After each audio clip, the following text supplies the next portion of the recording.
Dear brothers and sisters, greetings to you all from the people of Kerala. It is a matter of great privilege for me personally and for Malayalis around the world to pay homage to the memory of esteemed Kalaignar. Esteemed Engineer, With his demise, we have lost a strong leader who had played a decisive role of an interventionist in Indian politics. What sets Karunanidhi apart from many other political leaders was that he was able to combine the ideas of both the predecessors, Periyar and Anna, the stalwarts of Dravidian politics before him, and carry it forward to further heights of social relevance. His interventions upholding social justice and the federal structure of our country are clear markers of the lineage of thoughts he imbibed and developed. Only a statesman of extraordinary caliber of Karunanidhi's stature could intervene them both. His contributions are so vast that it cannot fit into a single speech. What many hope to achieve in a lifetime, he achieved manyfold in every field he was involved in. Whether it is literature and politics, activism and cinema, or the propagation of Dravidian ideology and language, he has left a legacy behind.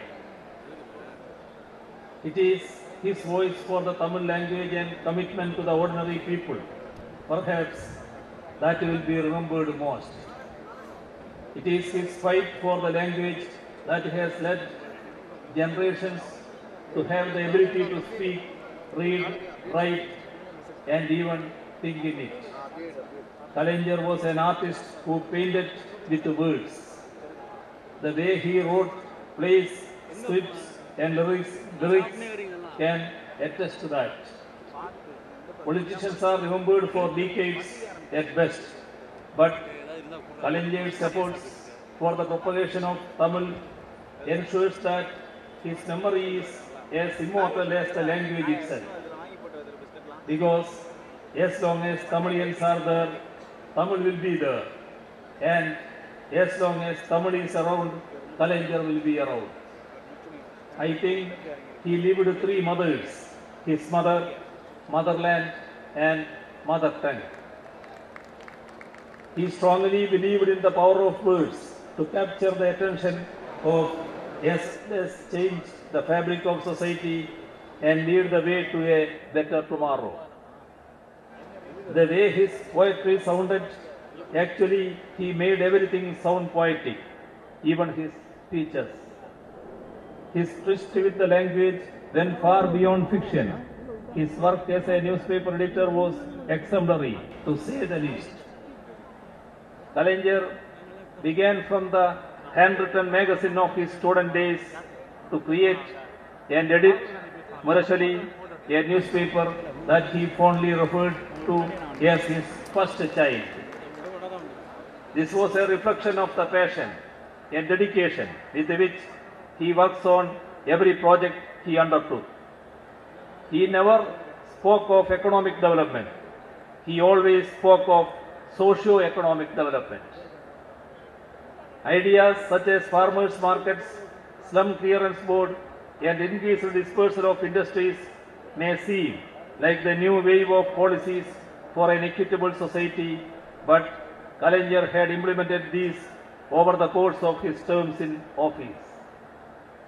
He consistently reminded us of the importance of inclusive development all through his life as a writer and a leader. Always an activist at heart, he was still a student in school when he fought against caste discrimination.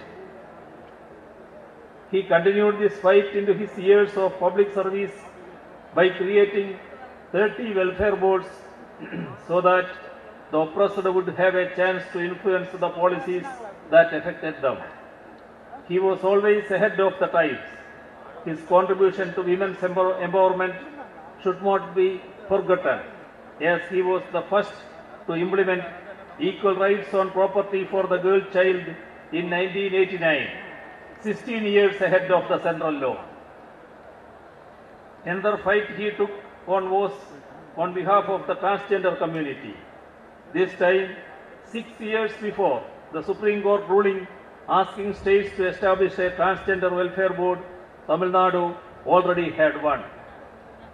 This was just the beginning, with Tamil Nadu being one of the first places in the world to issue a special identity card for transgender people, allowing them to apply for ration cards, driver's license, etc. Working behind the camera using his most powerful tool, his pen, he changed the course of Tamil cinema. His progressive characters, mirroring real-world issues and thought-provoking dialogues, remain unparalleled even today.